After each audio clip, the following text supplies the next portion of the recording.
ကဲအားလုံးပဲမင်္ဂလာပါဒီနေ့ပညာဌာနလုပ်ပေးမယ်မိကွန်လေးကတော့2029မိုဂီမွန်တိုင်းရှူရဲ့ဒီစိတ်ခါဆွရှိယန်ကကျဆွရဲ့နံပါတ်105ဆိုတဲ့နံပါတ်လေးပါအဲ့ဒီနံပါတ်လေးကိုပညာဌာနလေးလုပ်ပေးပါမယ်အဲ့တော့မိကွန်နံပါတ်105ကိုအရှင်းဆုံးဖတ်ပေးပေါ့နော်အချိန်1မိနစ်ပေးပါမယ်အဲ့တော့1မိနစ်နဲ့မလောက်ရင်ဗီဒီယိုကိုရပ်ပြီးတော့ဖတ်ပေးပါဗီဒီယိုလုပ်ထားတာဖြစ်တဲ့အတွက်အရန်ရှည်သွားမှာဆိုလို့အချိန်1မိနစ်ပဲပေးပါမယ်အဲ့တော့မိကွန်းလေးကိုဖတ်ပြီးတော့အဖြေလေးကိုစဉ်းစားပေးပါ start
ကဲ1မိနစ်ပြည့်သွားပါပြီအဲ့တော့1မိနစ်ပြည့်သွားပြီဆိုတော့မိကွန်းလေးကိုနောက်တစ်ခေါက်တူပြန်ဖတ်ကြမယ်ပေါ့နော်အဖြေကတော့စဉ်းစားပြီးလားမစဉ်းစားရသေးဘူးလားတော့မသိပေမဲ့တကယ်လို့အချိန်မမီခုပါတော့ကိုဗီဒီယိုကိုချက်ပြီးတော့အဖြေကိုစဉ်းစားနော်အဲ့တော့အဖြေရှင်းပြကြလေးကိုသွားပါမယ်ဟိုမိကွန်းကိုပြန်ပြီးတော့ဖတ်ပေးပါမယ်နော်မိကွန်းဖတ်ရမယ်ဆိုလို့ရှိရင်Aさんね85歳女性は半年前に断頭し左大腿骨頸部骨折により3ヶ月間入院していた入院中にリハビリテーションを行い立ち上がりや離水保持再保持は可能であるが歩行は不安定である行いは杖や手すりを使用すれば何とか歩行できている A さんの断頭予防をするための環境として最も適切なものを一つ選びなさいဆိုပြီးတော့မှမေးထားတာပေါ့နော်အဲ့တော့ A さんက左大腿骨頸部骨折ပေါ့နော်အယိုးကျိုးထားတယ်ပေါ့နော်အဲ့တော့左大腿骨頸部骨折ဆိုတာကဘယ်လိုဟာမျိုးလဲဆိုတာကိုမနစ်ကပေါ့နော်ပညာဌာနဗီဒီယိုလေးတွေမှာခိုးရိတ်ရှာတွေမှာအဖြစ်များတဲ့အယိုးကျိုးခြင်းဆိုပြီးတော့မှအယိုးကျိုးတဲ့အကြောင်းအရာတွေကိုပေါ့နော်တင်ပေးထားပါတယ်ဒီပုံလေးနဲ့ပေါ့နော်တေချာလေးရှင်းပြပေးထားပါတယ်အဲ့တော့大腿骨頸部骨折ဆိုတာကဒီမှာဆိုလို့ရှိရင်နံပါတ်3ပေါ့နော်ဒီပုံလေးပါဒီနေရာလေးပေါ့နော်ပေါင်အဆက်နာ joint ပေါ့နော်ဒီပေါင်အရင်ဒီ joint နေရာနာလေးပေါ့နော်အဲ့နေရာလေးပေါ့သူကဟီတာလေးဆိုတော့ဘယ်ဘက်ကအဲ့ဒီနေရာလေးမှာအယိုးကျိုးခြင်းဖြစ်ပါတယ်နော်အဲ့တော့ဒီခိုးရဲဆိုင်မှာဒီအဖြစ်များတဲ့အယိုးကျိုးခြင်းဆိုပြီးတော့မှဒီပုံလေးနဲ့ပညာဌာနဗီဒီယိုလေးလုပ်ပေးထားပါတယ်အဲ့တော့မကြည့်ရသေးဘူးဆိုရင်အဲ့ဒါလေးကိုရှာပြီးတော့ကြည့်ပါတော့အယိုးကျိုးတဲ့နေရာကိုတော့သိသွားပြီပေါ့နော်အဲ့တော့အယိုးကျိုးတဲ့နေရာကိုသိသွားပြီဆိုတော့ကဲသူတန်တုံးမဖြစ်အောင်အောက်ကအချက်တွေကဘယ်အချက်ကိုစဉ်းစားကြမလဲပေါ့နော်အဲ့တော့နာမည်1番ပေါ့နော်ローカにはシュカマンから90から100シエンの高さに手すりを設置するဒီローカဆိုတာကြတော့ဒီကျမ်းပြင်ပေါ့နော်ကျမ်းပြင်ကနေပြီးတော့မှဒီရှုကမန်ပေါ့နော်ဒီ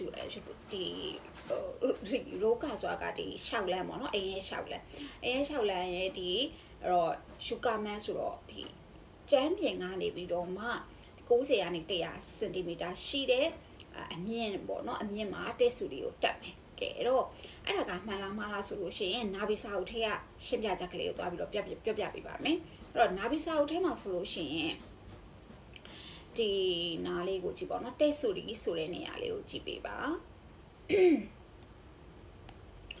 တက်ဆူတွေဆိုတဲ့နေရာလေးကိုကြည့်ပေးပါအဲ့တော့ဒီမှာတက်ဆူတွေကဆိုလို့ရှိရင်ဒီသူပြောထားတဲ့ဟာကဒီ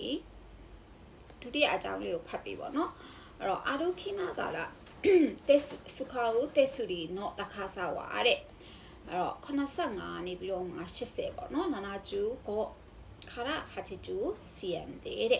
တော့ဒိုင်တိုင်ခိုဆူဒိုင်ဒန်ရှိဘူး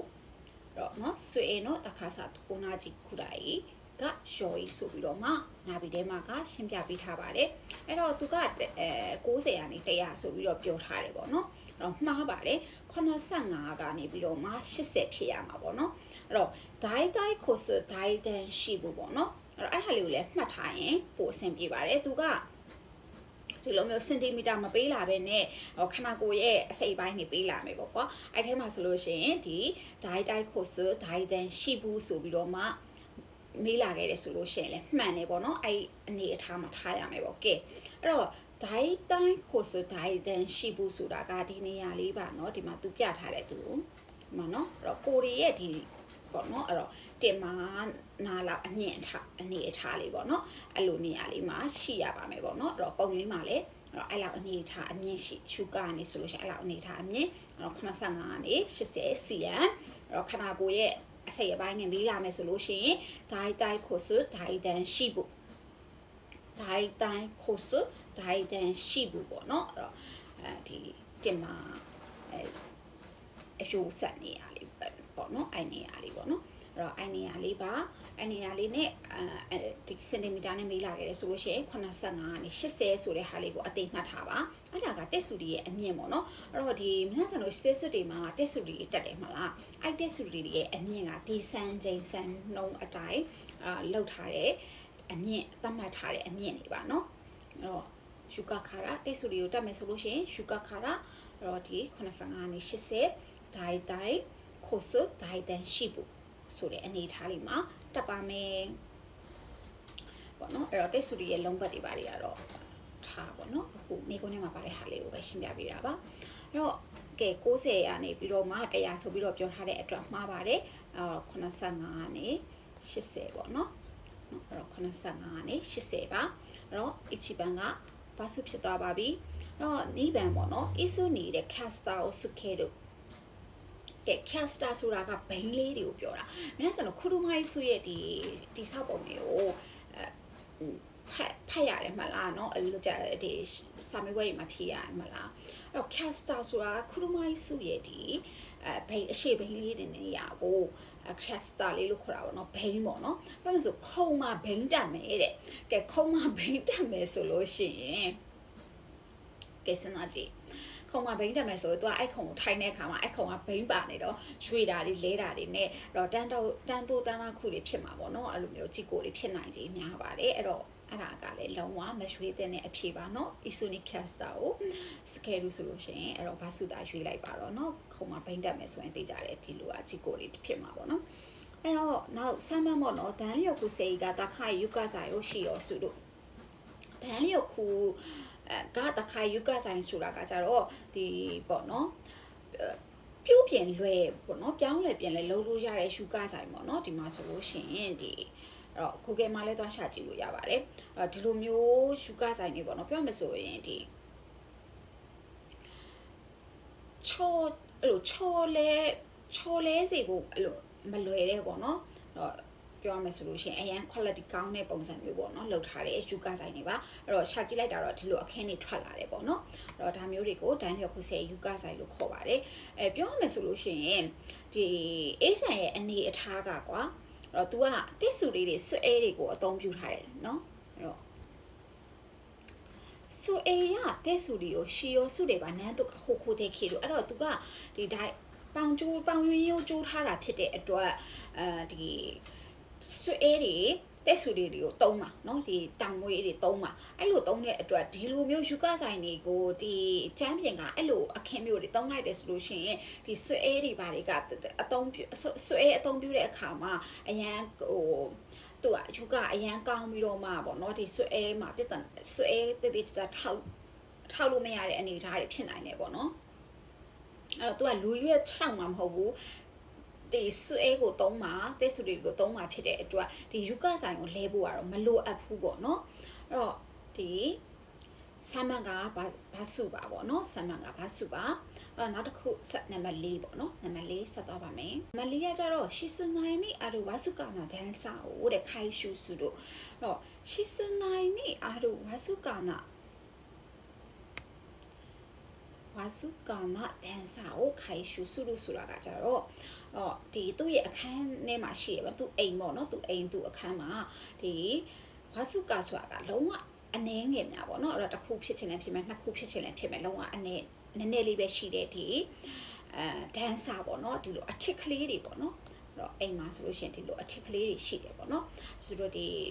ဒန်ခံကနေအိမ်ကိုဝင်တဲ့အထစ်ပါလို့ပေါ့နော်အဲ့လိုမျိုးအထစ်ကလေးတွေရှိတယ်ပေါ့နော်အဲ့လိုမျိုးအထစ်ကလေးတွေကြာတော့သူကချော်လဲနိုင်တယ်အဲ့တော့အဲ့လိုအထစ်ကလေးတွေရှိတဲ့နေရာကိုပြင်မယ်တဲ့အဲ့တော့အဲ့ဒါကတော့ထဲသွင်းစဉ်းစားတဲ့အရာတစ်ခုပေါ့နော်ဘာလို့ဆိုတော့သူကတောင်မွေးနဲ့လမ်းလျှောက်မယ်တောင်မွေးနဲ့လမ်းလျှောက်တယ်ဆိုလို့ရှိရင်အဲ့လိုအထစ်ကလေးတွေဒီဒန်းဆာပေါ့နော်အထစ်ကလေးတွေရှိတယ်ဆိုလို့ရှိရင်ချော်လဲနိုင်တယ်နော်ချော်လဲနိုင်တယ်ဒါကြောင့်အဲ့တော့ဒါလေးတွေကိုပြင်မယ်ဆိုတာကတော့ဒါဖြစ်တဲ့နဲ့ထဲသွင်းစဉ်းစားတဲ့အရာတွေမှာပါတယ်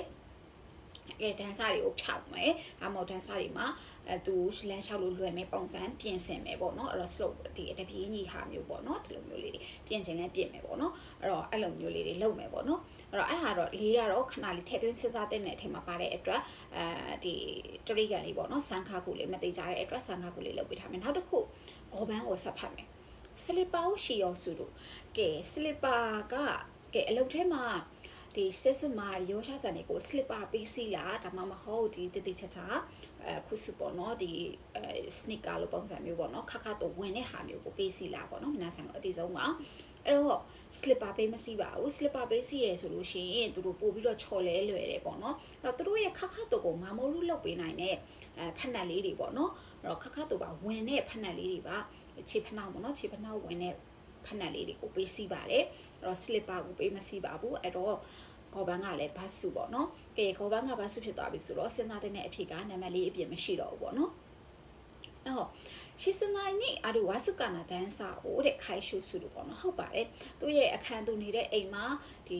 ဒန်ဆာလေးတွေရှိတတ်တယ်ပေါ့နော်အနေနော်ဒန်ဆာတစ်ထစ်ရှိရင်လည်းရှိတစ်ခုရှိရင်လည်းရှိမယ်နှစ်ခုရှိရင်လည်းရှိမယ်အရန်ကိုနေပါတယ်ပေါ့နော်အဲ့တော့အဲ့ဒါလေးတွေကိုပြင်ဆင်လိုက်မယ်ဆိုလို့ရှင်တော့သူ့ရဲ့ဒီတန်တိုးတန်နာခုတွေကိုဂျော်နေသွားစီမှာပေါ့နော်အဲ့တော့ဒါကတော့အေးဆန်ရဲ့အနေထားနဲ့အဲ့တော့သူ့ရဲ့ဒီခန်းကျော်ပေါ့နော်သူနေတဲ့အိမ်ပတ်ဝန်းကျင်ကိုပြန်လည်ပြင်ဆင်မယ်ဆိုတဲ့အတွေ့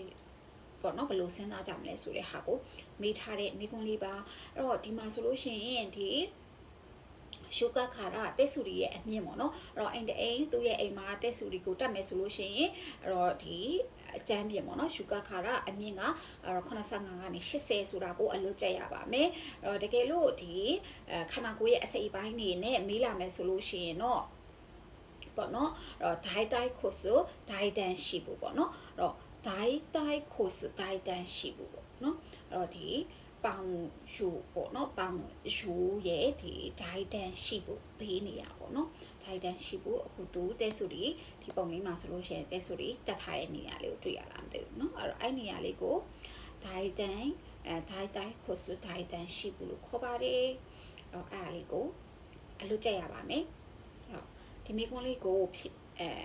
နော်ပြန်လုပ်ပေးရင်းနဲ့မှဒီတက်ဆူရီရဲ့တက်တဲ့အမြင့်ကိုလည်းတည်သွားမယ်အဲ့တော့လူခန္ဓာကိုယ်ရဲ့ဘယ်အစိတ်ပိုင်းမှာကိုနမူနာယူပြီးတော့မှတက်ဆူရီကိုတက်မလဲဆိုလို့ရှိရင်လည်းဒီအစိတ်ပိုင်းကိုတည်သွားမယ်ပေါ့နော်အဲ့တော့ဒီမိကွန်းလေးကိုအဆင်ပြေမယ်လို့ထင်ပါတယ်အဲ့တော့အားလုံးပဲနောက်ဗီဒီယိုလေးဒီမှာပြန်တွေ့ကြပါမယ်တတား